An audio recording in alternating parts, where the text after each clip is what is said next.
Welcome back to Bullshit and Video Games, guys.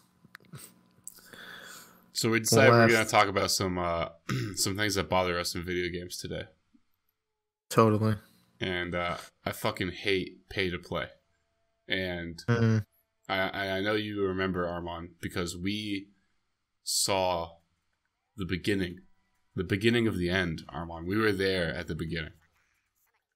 Disclaimer: I paid $500 on pay to play, Yeah, you're a real piece of shit. You're part of the problem. and I'll tell you one thing: it made me better, if not just as good as people that were double my level. Wow, that's really something to be proud of, Arman. I was going through it was a dark time.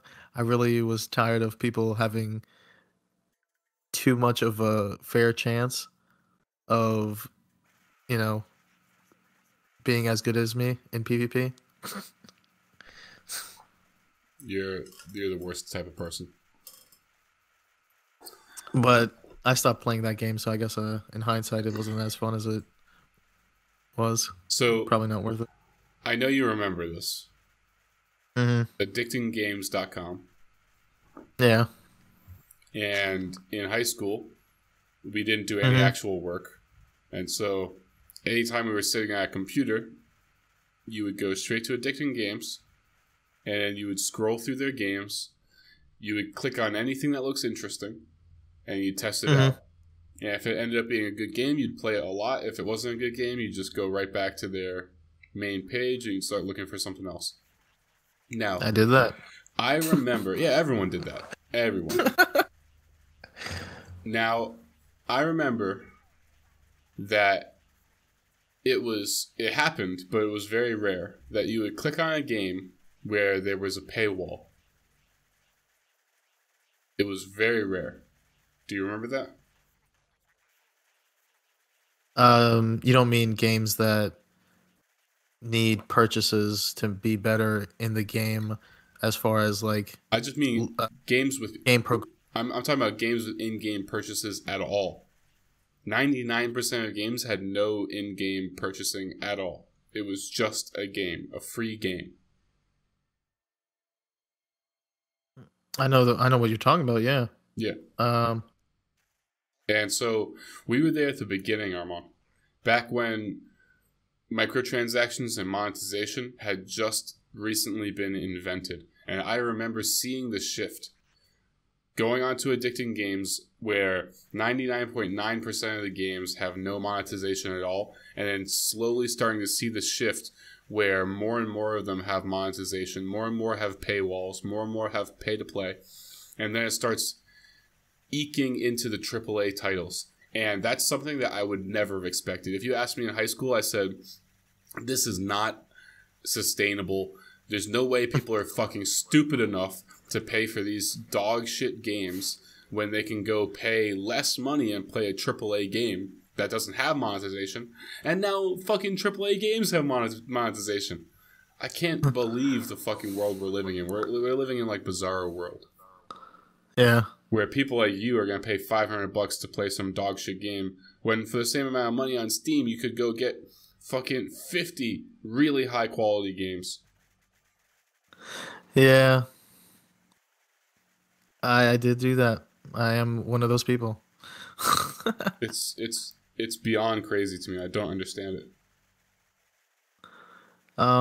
In my defense, I would do like the 199, or they had like a monthly charge, and I wasn't playing World of Warcraft at the time, so I was like justifying $10 a month, and it just added up to being $500. And I would budget myself only like $10 a month, and it would give like a month filled with like every day you get free jewels, which were like huge boosts. So in my defense, I budgeted it, Yeah, that doesn't but make yeah, it better. I'm definitely that asshole that supported people like, I don't know, uh, we'll name a AAA title that does monetization in that way right now. World of Warcraft. World of Warcraft, yeah, where they say to their customers, pay us to actually enjoy the game, right? Yeah, they really do. It's I don't know, man. I could never have expected this. I mean, hopefully it dies and dies very fast and or slowly, soon but slowly. It doesn't seem like it's going to. At this point, it seems like it's so deeply ingrained, and these companies are making so much money. It's I don't know. That can't be.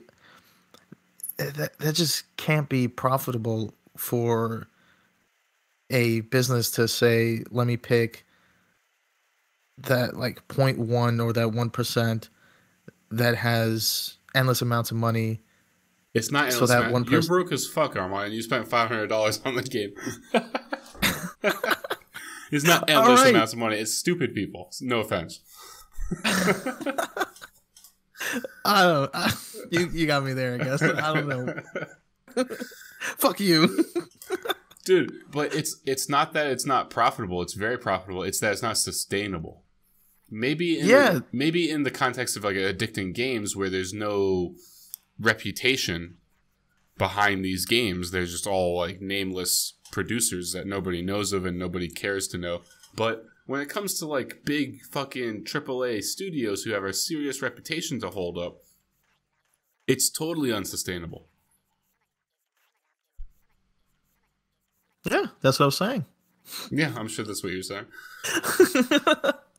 Like, what's the justification of a business just picking uh that feature over something that's more enjoyable? You know? So my opinion would be, if it were not for Bethesda going this direction, my opinion would be it has to do with them being publicly traded companies, and they advertise themselves as growth companies, which is a big fucking problem because the video game industry in general, it's the idea that you're going to be able to create a game of a certain quality, create a fan base for that game, get people to play the game, pay for the game, keep playing it, and then you're going to be able to not only retain these people, but grow that number over subsequent expansions indefinitely is just impossible. It's just fucking impossible. It's one of the stupidest business models I've ever heard in my entire life. It's like it's fucking optimism on top of optimism on top of optimism. It's retarded. And I think that's the biggest problem with with people like Activision Blizzard and EA. They need to get away from the growth model. They need to go into a more sustainable public model, like a dividend company, where the people investing in it are investing in it so they can get 3 or 4% yield, and they're not expecting a lot of growth. And so that when there isn't growth, because again, this is the video game industry, you have to be realistic. You're not going to be able to grow your users infinitely. When there isn't growth, the company doesn't tank. But what you've seen recently from video game companies is that because they are considered growth companies, when they don't produce growth, when they don't produce that positive result for their investors, the companies go fucking tits up. Yeah. I almost want to say something like what everyone hears, like it's their job to make any little bit of more money that they think they can just because of the hype that they produce or something like that. I don't know. Well, they have a fiduciary responsibility to the stockholders, the shareholders, to make the shareholders money. The moment you become a publicly traded company, that's your entire responsibility is to the shareholders, to make them money. Adhere to them, yeah. Well, so you're not saying adhere that to them, but they bought your stock because they want your stock to go up for them to make money. So that's your only responsibility, to make that stock go up so that they make money.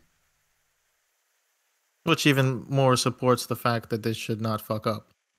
Yeah.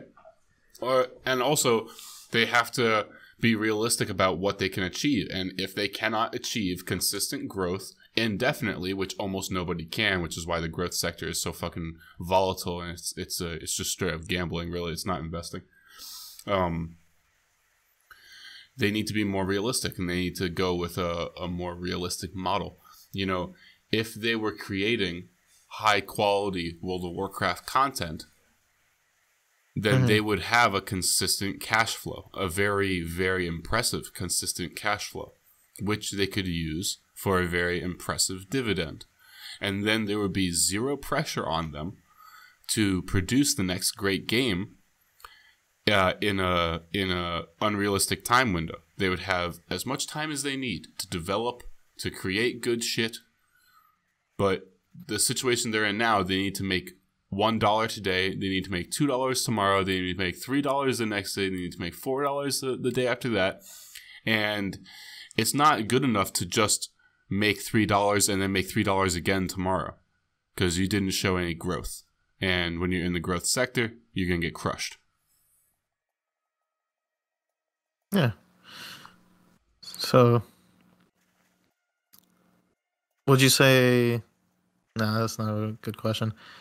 So, ultimately, they still want to make a game that does well. Well, the thing is, their metric for does well is not what the gamers would consider does well. Okay. Their only metric for does well is it made more money than the game that came before it. Do you have other examples, or do you want to talk about that? Or I think EA and Activision Blizzard are the most extreme examples of monetization.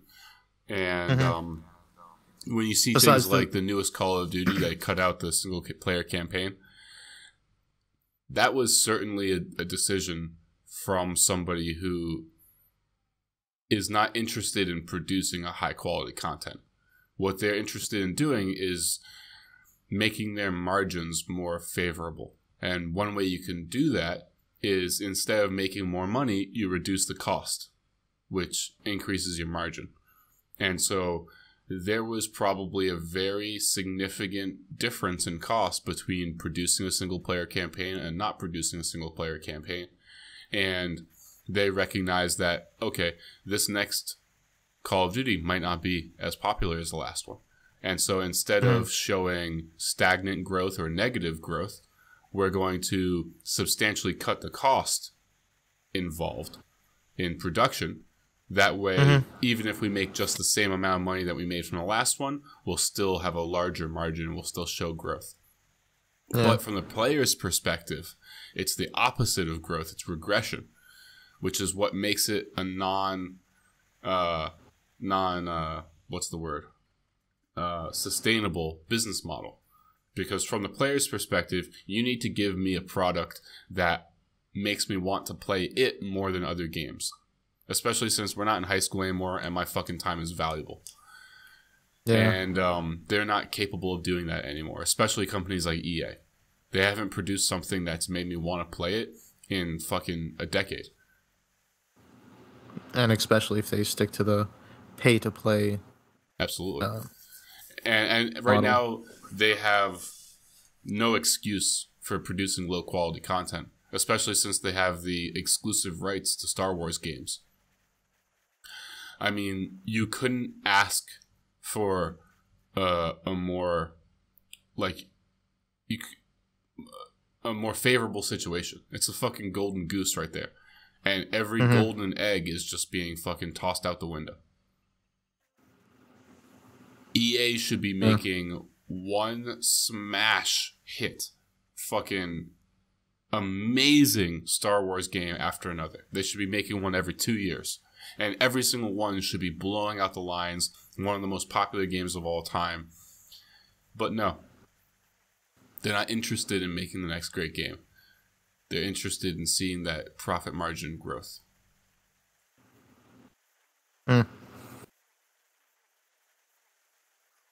So they're going to produce hollow content. It's going to be ultra monetized. You know, if they can increase the revenue from a single character, so from a single player, by tenfold, well, then that means they need 10 times less players to make the same amount of money. So they don't give a shit if the people playing the game drops off by 90%. They don't care. Why is it so prevalent right now? And especially for the fact that, like, even like a TV show like South Park predicted that they were going to do it, but yet they still do it. You know what I mean? Yeah. I have to say that I have to assume that the people who actually are passionate and care, like the actual programmers and developers, are just not running the show anymore. They just don't have a say. I have to assume that that's the case. This is like we're gonna name this podcast 29 the autopsy of good video game companies.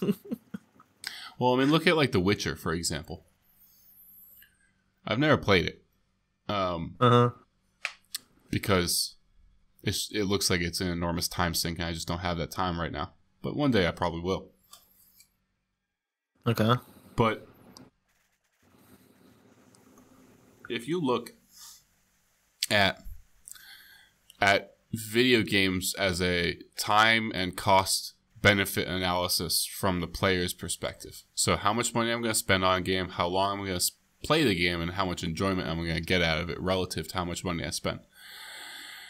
They're selling The Witcher 3, which is a game that you can play for hundreds of hours with an incredibly deep and rich story and world and extraordinary level of quality, not just in graphics, but quality of writing and storytelling and immersion.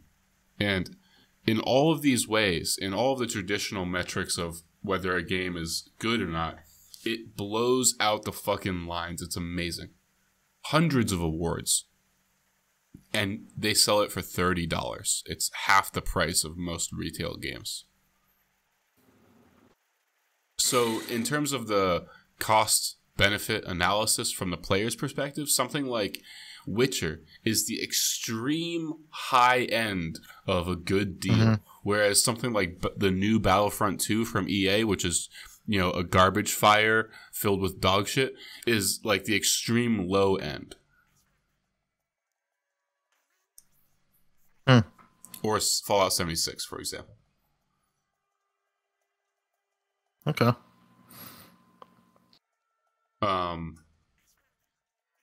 Sorry, your mic cut off a little bit. Sorry, yeah. So I have to hope that companies like the company that makes The Witcher just grow bigger and bigger and bigger and more successful. And I hope that they're able to retain their priorities as they are now. I watched an interview. I think I might have said this in a different podcast as well, but I watched an interview with, I think, Steve Jobs. And while he was still alive, of course, it wasn't an interview with zombie Jobs. And he was saying that the problem with creative companies is that once the company gets big enough where it doesn't really have any competition, it gets to a point where it can't really grow because it has all of the market share. And at that point, the creative people in the company stop getting promotions because there's very little opportunity for them to innovate and really make a mark. Whereas the marketing and sales people in the company are able to shine, and they're able to create real growth for the company, and therefore they're more likely to climb the corporate ladder. And he said that huge companies in fields where they have little or no competition will eventually lose all of their top managerial people who actually care about the creative side and eventually be run entirely by the rather soulless corporate sales and marketing people. And I think that's exactly what we're seeing in places like Blizzard Activision. I would presume, judging by the content that they create, and EA as well, that the people who are calling the shots are exclusively people in the sales and marketing part of the industry. And they have little or no experience playing video games, and they have little or no passion in video games. And they are looking at EA as if it's a fucking company that sells widgets from a factory in China. And they're looking at it and like, we spend this much, we make this much. How can we make the spend money go down and the make money go up? And everything else is irrelevant. Everything else. And that's why these companies are fucking floundering. So that's pretty funny that sorry, that I think you have a very important thing to say, and it's crazy. That just blew my mind because it's probably true. If not, it is true. You know. Um. Yeah. I'm just so disappointed, man.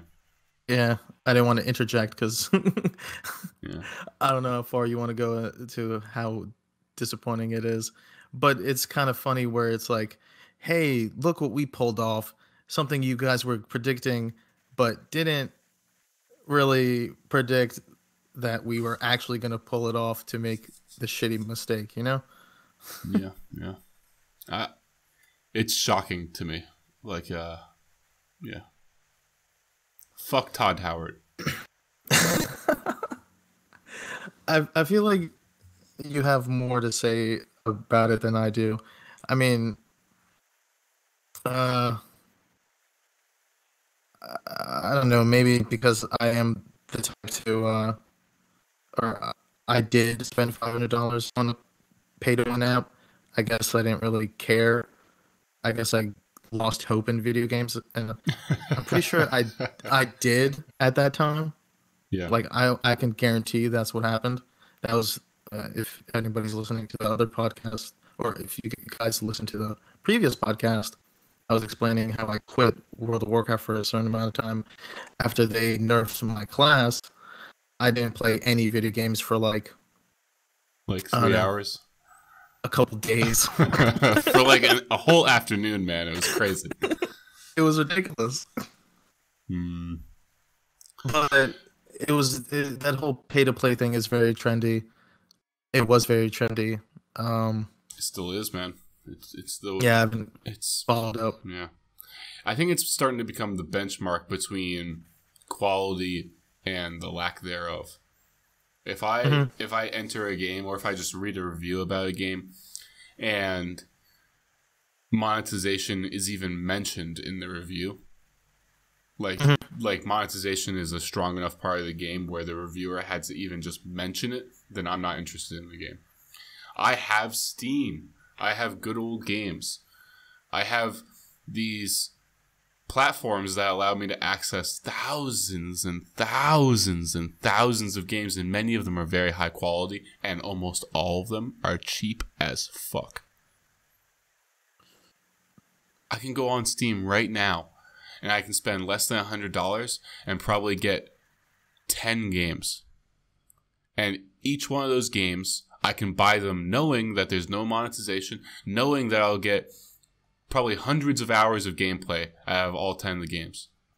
So, again, cost basis analysis from the player, from the customer's perspective. How the fuck can I justify going to play one of these hollow shells of a game that not only have less content, but they're more expensive?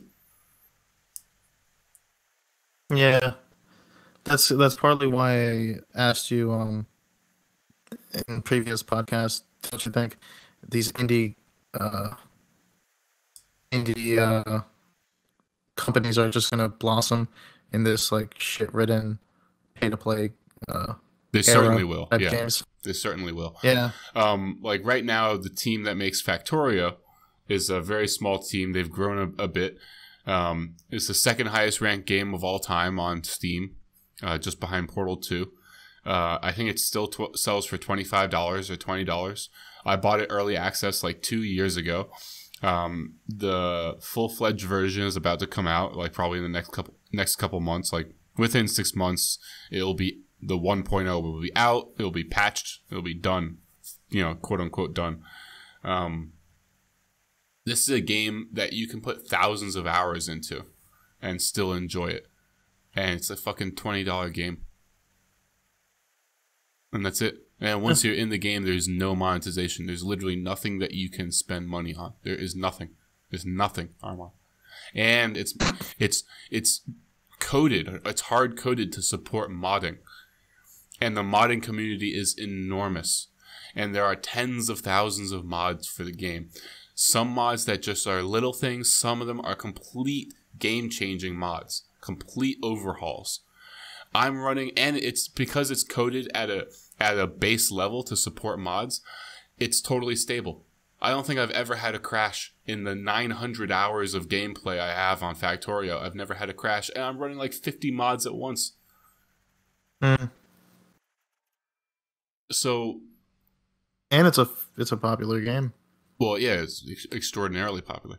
And so these AAA titles, companies, they need to wake the fuck up and recognize that this is their competition.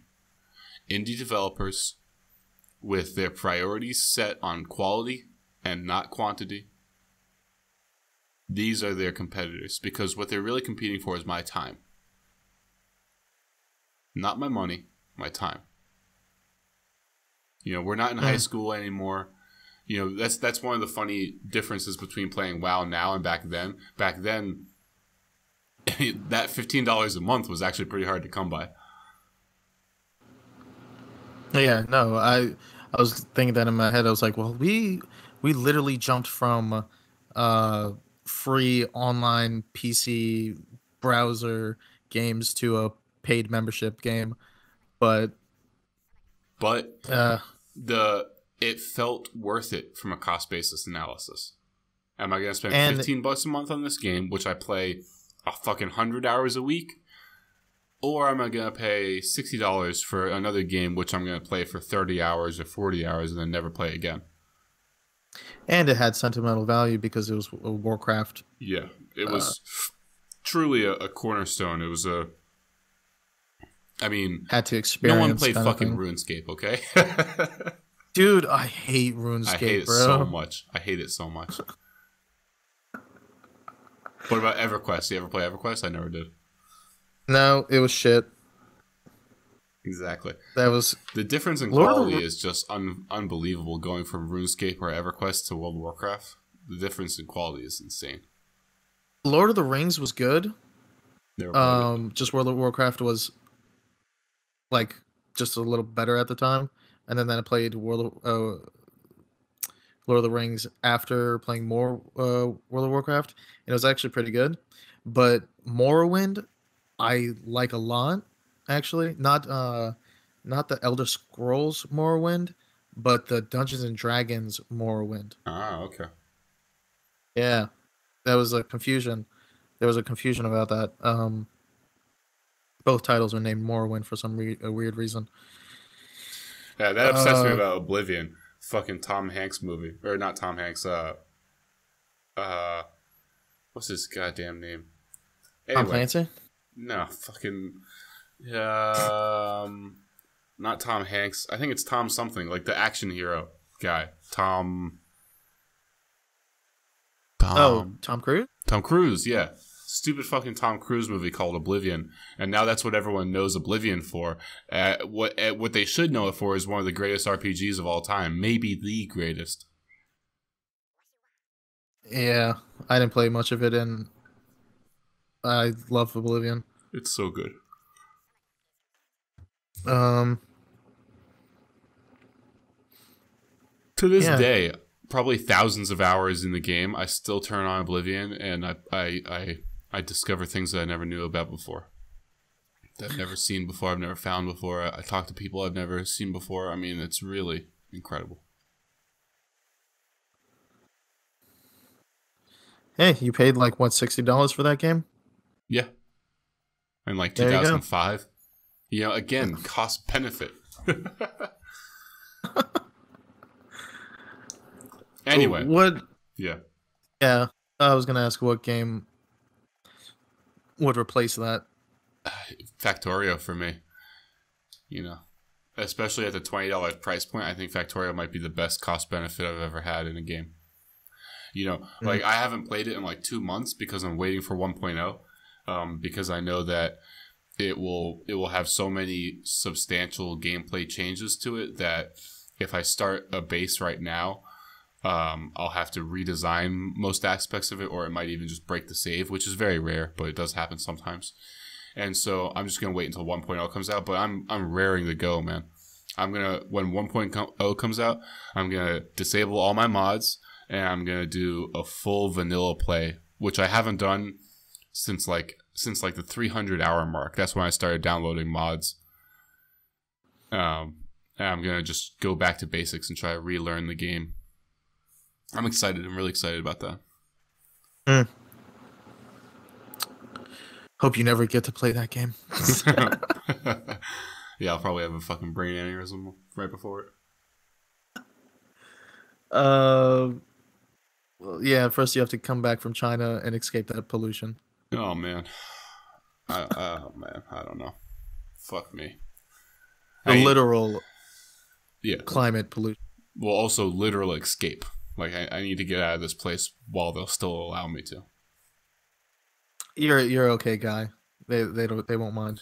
Yeah, you don't need to be guilty.